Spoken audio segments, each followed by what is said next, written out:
ओम परमात्मने नमः। पीछे के दो श्लोकों में संसार वृक्ष का जो वर्णन किया गया है उसका प्रयोजन क्या है, इसको भगवान आगे के श्लोक में बताते हैं। न रूपमस्येह यथोपलभ्यते नान्तो न चादिर्न च संप्रतिष्ठा अस्वस्थमेनं द्रविरूढ़ मूलम संगशस्त्रेण दृढ़ेन छित्त्वा। अर्थात न रूपम से यथोपलभ्यते, इसी अध्याय के पहले श्लोक में संसार वृक्ष के विषय में कहा गया है कि लोग इसको अव्यय अविनाशी कहते हैं, और शास्त्रों में भी वर्णन आता है कि सकाम अनुष्ठान करने से लोक परलोक में विशाल भोग प्राप्त होते हैं। ऐसी बातें सुनकर मनुष्य लोक तथा स्वर्ग लोक में सुख, रमणीयता और स्थायीपन मालूम देता है। इसी कारण अज्ञानी मनुष्य काम और भोग के परायण होते हैं और इससे बढ़कर कोई सुख नहीं है, ऐसा उनका निश्चय हो जाता है। तो जब तक संसार से तादात्म्य में ममता और कामना का संबंध है तब तक ऐसा ही प्रतीत होता है, परंतु भगवान कहते हैं कि विवेकवती बुद्धि से संसार से अलग होकर, अर्थात संसार से संबंध विच्छेद करके देखने से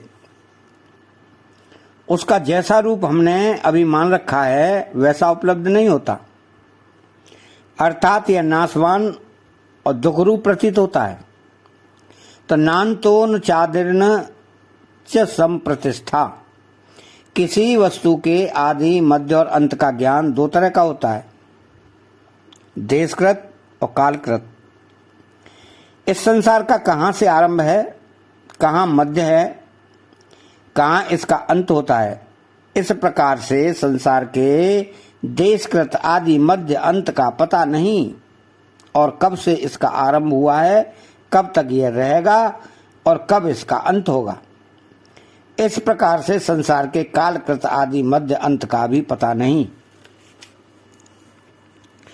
तो मनुष्य किसी विशाल प्रदर्शनी में तरह तरह के वस्तुओं को देखकर मुग्ध हुआ घूमता रहे तो उस प्रदर्शनी का आदि अंत नहीं जान सकता। उस प्रदर्शनी से बाहर निकलने पर ही वह उसके आदि अंत को जान सकता है। इसी तरह संसार से संबंध मानकर भोगों की तरफ वृत्ति रखते हुए इस संसार का आदि अंत कभी जानने में नहीं आ सकता। तो मनुष्य के पास संसार के आदि अंत का पता लगाने के लिए जो साधन, इंद्रियां, मन और बुद्धि हैं, वे सब संसार के ही अंश हैं। यह नियम है कि कार्य अपने कारण में विलीन तो हो सकता है पर उसको जान नहीं सकता। जैसे मिट्टी का घड़ा पृथ्वी को अपने भीतर नहीं ला सकता, ऐसे ही व्यष्टि, इंद्रियां, मन, बुद्धि, समष्टि संसार और उसके कार्य को अपनी जानकारी में नहीं ला सकते। अतः संसार से मन, बुद्धि, इंद्रियों से भी अलग होने पर ही संसार का स्वरूप स्वयं के द्वारा ठीक ठीक जाना जा सकता है। वास्तव में संसार की स्वतंत्र सत्ता स्थिति है ही नहीं, केवल उत्पत्ति और विनाश का क्रम मात्र है। तो संसार का यह उत्पत्ति विनाश का प्रवाह ही स्थिति रूप से प्रतीत होता है। वास्तव में देखा जाए तो उत्पत्ति भी नहीं है, केवल नाश ही नाश है। तो जिसका स्वरूप एक क्षण भी स्थायी न रहता हो, ऐसे संसार की प्रतिष्ठा स्थिति कैसी। संसार से अपना माना हुआ संबंध छोड़ते ही उसका अपने लिए अंत हो जाता है और अपने वास्तविक स्वरूप अथवा परमात्मा में स्थित हो जाती है। तो इस संसार के आदि, मध्य और अंत का पता आज तक कोई वैज्ञानिक नहीं लगा सका और नहीं लगा सकता है। संसार से संबंध रखते हुए अथवा सांसारिक भोगों को भोगते हुए संसार के आदि, मध्य और अंत को ढूंढना चाहे तो कोल्हू के बैल की तरह उम्र भर घूमते रहने पर भी वो कुछ हाथ आने का नहीं। वास्तव में संसार के आदि, मध्य और अंत का पता लगाने की जरूरत भी नहीं है, जरूरत संसार से अपने माने हुए संबंध का विच्छेद करने की ही है।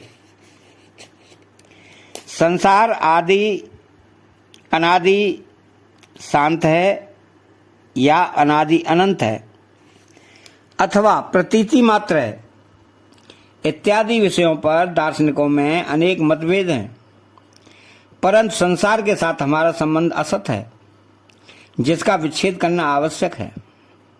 इस विषय पर सभी दार्शनिक एक मत हैं। संसार से संबंध विच्छेद करने का सुगम उपाय है कि संसार से प्राप्त मन, बुद्धि, इंद्रियां, शरीर, धन, संपत्ति आदि संपूर्ण सामग्री को अपनी और अपने लिए न मानते हुए उसको संसार की ही सेवा में लगा देना। सांसारिक स्त्री, पुत्र, मान, बढ़ाई, धन, संपत्ति, आयु, निरोगता आदि कितने ही प्राप्त हो जाएं, यहां तक कि संसार के समस्त भोग एक ही मनुष्य को मिल जाएं, तो भी उनसे मनुष्य को तृप्ति नहीं हो सकती, क्योंकि जीव स्वयं अविनाशी है और सांसारिक भोग नाशवान है। नाशवान से अविनाशी कैसे तृप्त हो सकता है?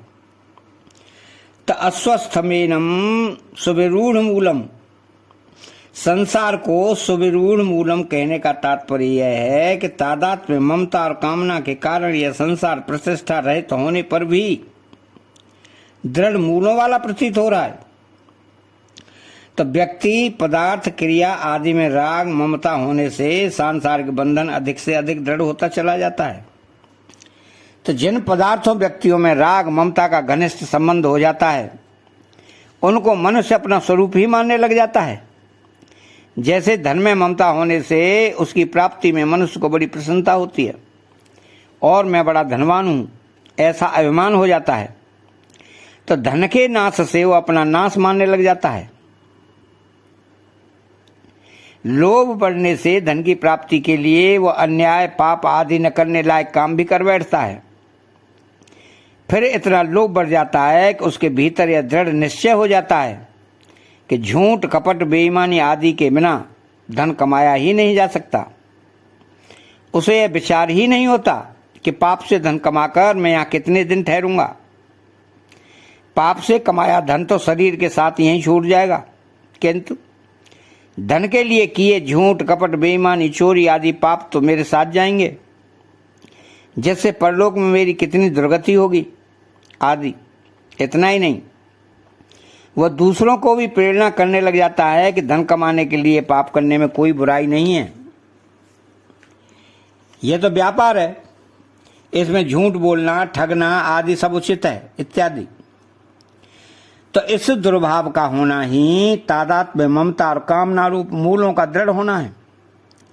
तो इस प्रकार के दूषित भावों के दृढ़ मूल होने से मनुष्य वैसा ही बन जाता है।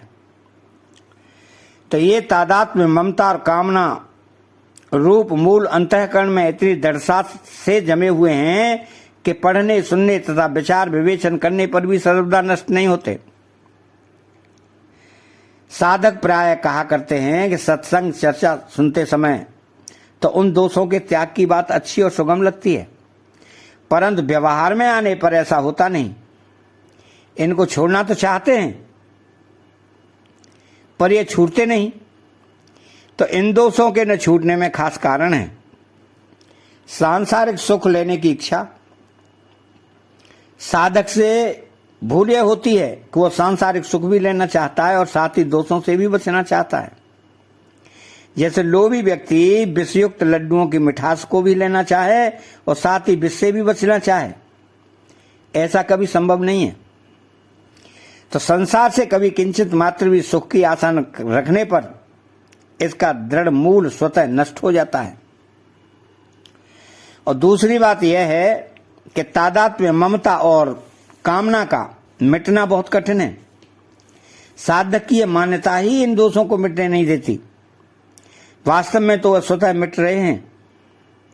किसी भी मनुष्य में दोष सदा नहीं रहते, उत्पन्न नष्ट होते रहते हैं, किंतु अपनी मान्यता के कारण ये स्थायी दिखते हैं। अतः साधक को चाहिए कि वह इन दोषों के मिटने को कभी कठिन न माने। तो असंग शस्त्रेण दृढ़ेन छिन्त्वा, भगवान कहते हैं कि यद्यपि संसार वृक्ष के अवान्तर मूल बहुत दृढ़ हैं, फिर भी इनको दृढ़ असंगता रूप शस्त्र के द्वारा काटा जा सकता है। किसी भी स्थान, व्यक्ति, वस्तु, परिस्थिति आदि के प्रति मन में आकर्षण, सुख बुद्धि का होना और उनके संबंध से अपने आप को बड़ा तथा सुखी मानना, पदार्थों के प्राप्त होने अथवा संग्रह होने पर प्रसन्न होना, यही संग कहलाता है। इसका न होना ही असंगता अर्थात वैराग्य है। वैराग्य के दो प्रकार हैं, नंबर 1 साधारण वैराग्य और नंबर 2 दृढ़ वैराग्य। दृढ़ वैराग्य को प्रति अथवा पर वैराग्य भी कहते हैं। अब वैराग्य संबंधी विशेष बात यह है कि वैराग्य के अनेक रूप हैं, जो इस प्रकार हैं।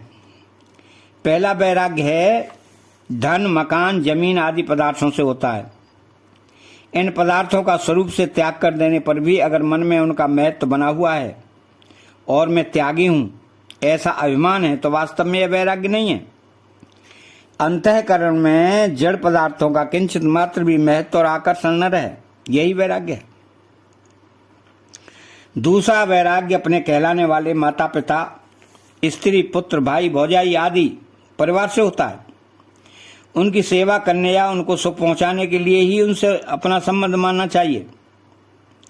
अपने सुख के लिए उनसे किंचित मात्र भी अपना संबंध मानना ही बंधु बांधवों से वैराग्य है। तीसरा और वास्तविक वैराग्य अपने शरीर से होता है। अगर शरीर से संबंध बना हुआ है तो संपूर्ण संसार से संबंध बना हुआ है, क्योंकि संसार शरीर का ही बीज अथवा अंश है। तो शरीर से तादात्म्य न रहना ही शरीर से वैराग्य है। तादात्म्य शरीर के साथ मानी हुई एकता अर्थात अहंता का नाश करने के लिए साधक को पहले मान, प्रतिष्ठा, पूजा, धन आदि की कामना का त्याग करना चाहिए। इनकी कामना का त्याग करने पर ही शरीर के नाम में ममता रहने के कारण यश, कीर्ति, बड़ाई आदि की कामना रह जाती है। इसके कारण मरने के बाद भी अपने नाम की कीर्ति अथवा स्मारक बनने की चाह आदि सूक्ष्म कामनाएं रह जाती हैं। इन सब कामनाओं का नाश करना आवश्यक है। तो कहीं कहीं साधक के भीतर दूसरों की प्रशंसा सुनकर, दूसरे की बड़ाई देखकर ईर्ष्या का भाव जागृत हो जाता है। अतः इसका विनाश करना आवश्यक है। तो उपर्युक्त कामनाओं का नाश करने के बाद शरीर में ममता रह जाती है। यह ममता का संबंध मृत्यु के बाद भी बना रहता है। इसी कारण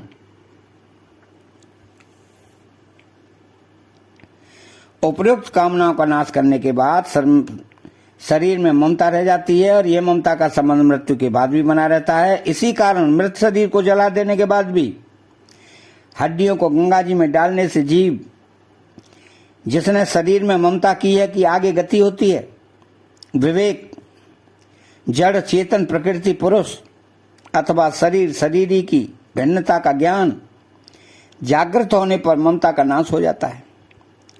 कामना और ममता दोनों को नाश होने के बाद तादात्म्य अहंता नष्ट प्राय हो जाता है, अर्थात बहुत सूक्ष्म रह जाता है।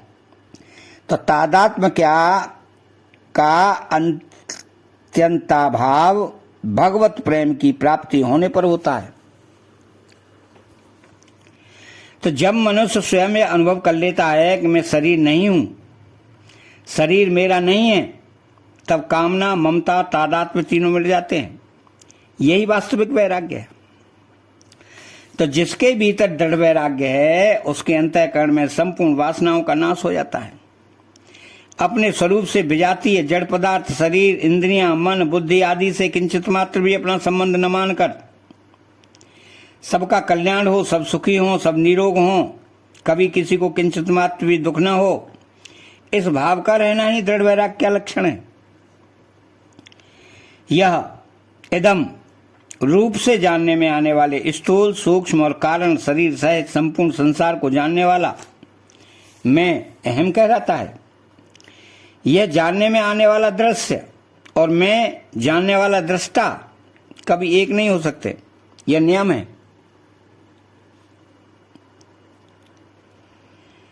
इस प्रकार संसार और शरीर नष्ट होने वाले हैं और मैं स्वयं अविनाशी है, इस विवेक का आदर करते हुए अपने आप को संसार और शरीर से सर्वदा अलग अनुभव करना ही असंग शस्त्र के द्वारा संसार वृक्ष का छेदन करना है। इस विवेक को महत्व न देने के कारण ही संसार दृढ़ मूलों वाला प्रतीत होता है।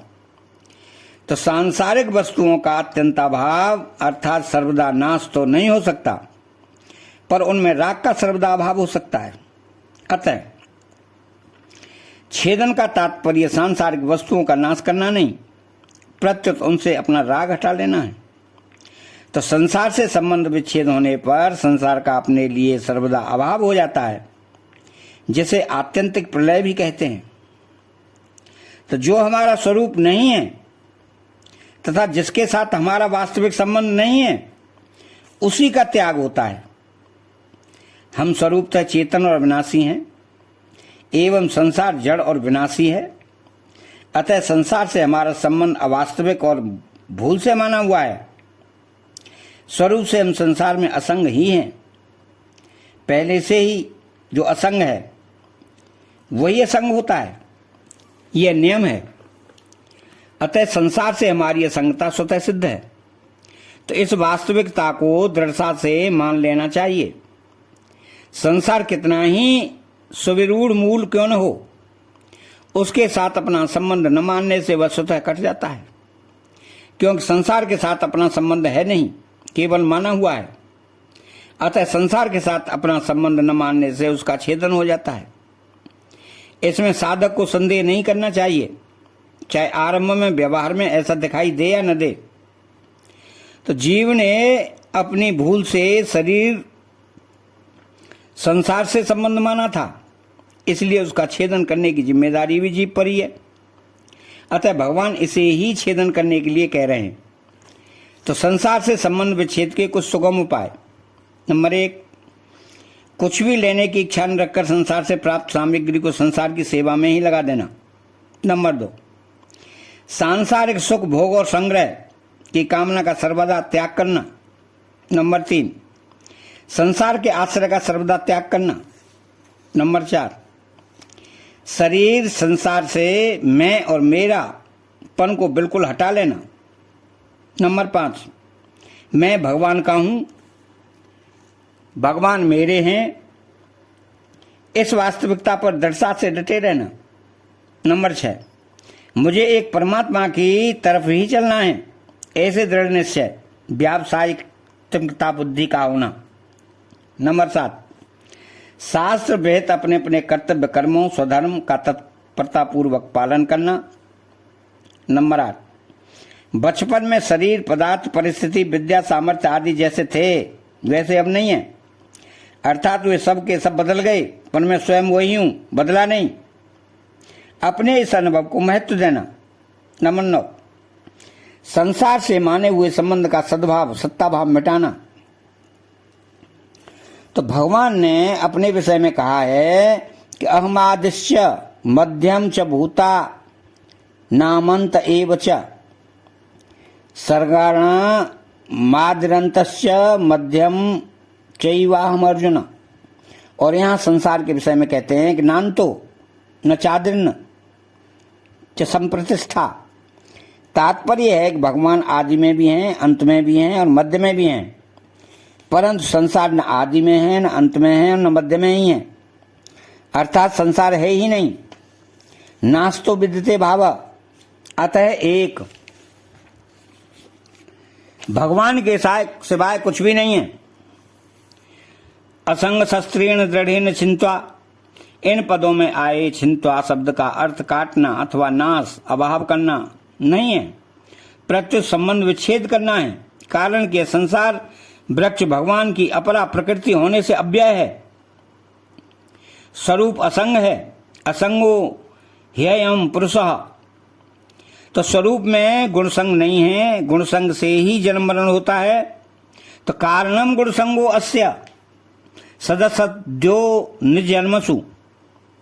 अतः स्वरूप की असंगता का, निर्लिप्तता का, अजरता अमरता का अनुभव करके उसमें स्थित होना ही संसार वृक्ष का छेदन करना है। तो संसार राग के कारण ही दिखता है। जिस वस्तु में राग होता है उसी वस्तु की सत्ता और महंता दिखती है। अगर राग न रहे तो संसार की सत्ता दिखते हुए भी महंता नहीं रहती। अतः असंग शस्त्रेण दृढ़ेन चिंत्वा पदों का तात्पर्य है कि संसार के राग को सर्वदा मिटा देना, अर्थात अपने अंतःकरण में परमात्मा के सिवाय अन्य किसी से संबंध न मानना, सृष्टि मात्र की किसी भी वस्तु को अपनी और अपने लिए न मानना। वास्तव में संसार की सत्ता बंधन कारक नहीं है,